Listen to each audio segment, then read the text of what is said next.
চা পাতি, চা পাতি মানে সার। সার কিভাবে তৈরি করব? এক জায়গায় রেখে। এই দেখো সকলে আমার ড্রাগন গাছ। আর গরমকাল মানেই ড্রাগন গাছের সুন্দর ফল আসা, গোলাপি ফল, লাল ফল, সাদা ফল, ড্রাগন ফল। তো ড্রাগন ফলের জন্য, ফল আসার জন্য খাদ্য তৈরি করতে হয়। এগুলো সব চা পাতি। এই যে এখানে চা পাতি পুরো 1 ড্রাম এই যে বাটি ভরে রাখছে। এগুলো হলো নগদ জমানো চা পাতি, আর এইগুলো হলো ছাদের উপরে জমানো চা পাতি। তো এটা এখন দিয়ে দিলাম। এখানে পুরোটাই চা পাতি জমছে, আরো অনেক চা পাতি জমছিল, সেগুলো সব দেওয়া হয়ে গেছে সার হিসেবে। আমি সাধারণত সার হিসেবে বাইরের জিনিস কখনোই দিই না, বাইরের কিনা সার কখনোই দিই না। ঘরের তৈরি করা সার, জৈব সার হোক, চা পাতি সার হোক, শাক সবজি পচায় যে সার হোক, সেইগুলাই দিয়েই আমি গাছে দিয়ে থাকি। এবং এইগুলার দেওয়ার কারণে গাছের শক্তিটা খুব ভালো থাকে এবং মাটির উর্বর শক্তিও নষ্ট হয় না। ড্রাগন গাছে অনেক বেশি যত্ন করা লাগে, অনেক বেশি। ড্রাগন গাছের অনেক বেশি যত্ন করা লাগে, তাহলে ফলটাও খুব ভালো মতন আসে। আমার এখানে ড্রাগন গাছ আছে, ভালো জাতের ড্রাগন গাছ। জাতটা কি আমার মনে নাই, যখন নিয়ে আসছিলাম দেখেন এই যে সুন্দর কচি ডাল গজাইছে।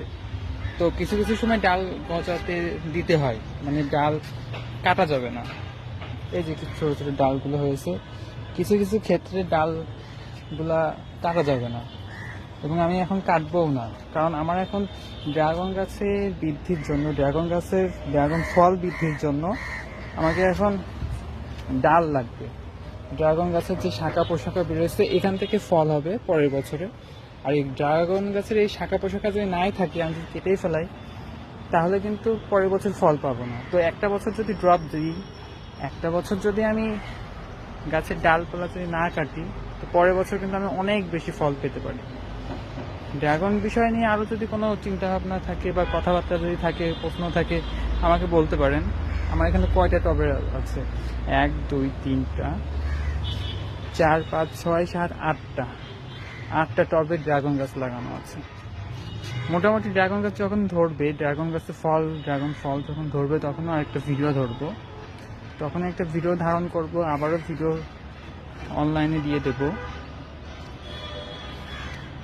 যাতে অন্যদের যদি গাছপালা থাকে, ড্রাগন গাছ থাকে, তো সেখান থেকেও যেন তারা উপকৃত হতে পারে। এটা হলো ছাদের ব্যাপার। আমি তো অনেক সবজি মোটামুটি লাগাই বা লাগিয়েছি। সবজিগুলা ছাদে কিছু বোম্বাই জাতের গাছও টবে লাগানো হয়েছে। এগুলো সব বোম্বাই জাতের গাছ। তো এই গাছের ফলন সম্পর্কে এবং এই গাছের ফল আসলে তখন আরেকটা সুন্দর করে ভিডিও দিব। মাশাআল্লাহ, সকলে মাশাআল্লাহ বলতে ভুলবেন না। আর ড্রাগন গাছের তো কথা বলাই যাবে না, এত সুন্দরভাবে ডালপালা হয়ে যাচ্ছে, বাড়তেছে। তো এই বছর শাখা পোশাকা বাহির হলে অনেক সময় হয় কি, যে শাখা পোশাকা বাহির হলে ফলটা আসে না। তো দুঃখ নাই, 25 সালে ফল আসেনি, শাখা পোশাকা বাহির হয়েছে 26 সালে, তখন ওই ডালেই ফল এসে যাবে। তখন আমি এখন পাবো 4টা কি 5টা ড্রাগন ফল। আর শাখা পোশাকা বয়স 1 বছর 1.5 বছর হওয়ার পর, তখন ওইখান থেকে আমি মিনিমাম পেয়ে যাব আরো 20টা 30টা ড্রাগন ফল আমি পাবো। গাছের গ্রোথ অনেক ভালো হয়েছে, কারণ সারও সেইভাবে করে দিয়েছি। আর কেবলই তো আমি আপনাদেরকে দেখালাম সার সম্পর্কে। অসাধারণ, খুব সুন্দর গ্রোথ হয়েছে গাছের, খুবই সুন্দর গ্রোথ হয়ে যাচ্ছে।